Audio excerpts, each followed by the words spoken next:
What you're seeing is actually an inside view of the ruins of the World Trade Center right there. And now, just a few miles from that scene, more arrests, at least 8 people detained at New York airports amid concerns about another attempted hijack. That's right. Sources say that 4 people were seen at one of the airports the day of the attacks, but fled the ticket counter when challenged. Another man was carrying fake pilot identification. We go now to Mike Betcher for more on this investigation. Mike? Well, Colleen, indeed that is true. The airport's open today, but the police were closely watching. One of those people arrested was at Kennedy Airport. He was carrying a fake pilot's ID. He was arrested and taken away for questioning. Also at Kennedy Airport, there were another 4 or 5 people who had either false documentation or were in the country illegally who were also arrested and taken away for questioning. At New York's LaGuardia Airport, police detained at least 2 other men for questioning. After the spate of arrests and detentions, all New York area airports were closed again. A few other airports in the U.S. have also shut down once more because of security concerns. Attorney General John Ashcroft said FBI agents are making progress in their investigation, adding that they have identified the hijackers aboard all 4 ill-fated jets. The total number of hijackers, to our best estimate and our best knowledge, given the information at this time, on the 4 planes that crashed was at least 18, unless contradicted by evidence which we wouldn't anticipate. 2 planes had 5 hijackers and 2 other planes had 4 hijackers each. Mohammed Atta, shown in this photograph, and Marwan al-Shari are 2 of the men on that list of 18, according to federal investigative sources. Both held United Arab Emirate passports, but it's not clear if they are actually citizens of that country.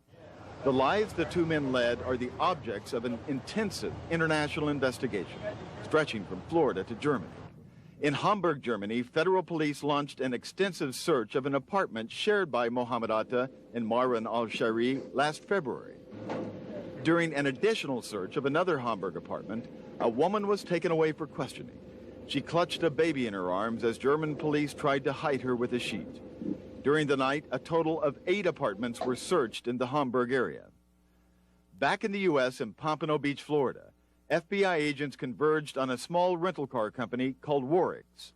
Records show that Atta rented 2 automobiles at that location. Well, the first contract, he only put on 200 miles, 254 miles or something like that. That was very small. That's exceptionally small.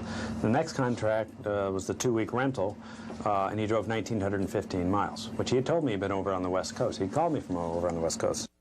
4,000 FBI agents have fanned out across the country, knocking on hundreds of doors. But before this is open, closed rather, and over, they're going to have to knock on tens of thousands more doors. Colleen?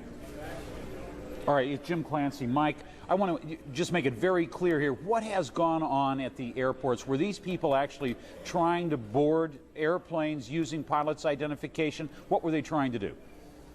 Well, the one person had the pilot's identification. It's not completely clear right now.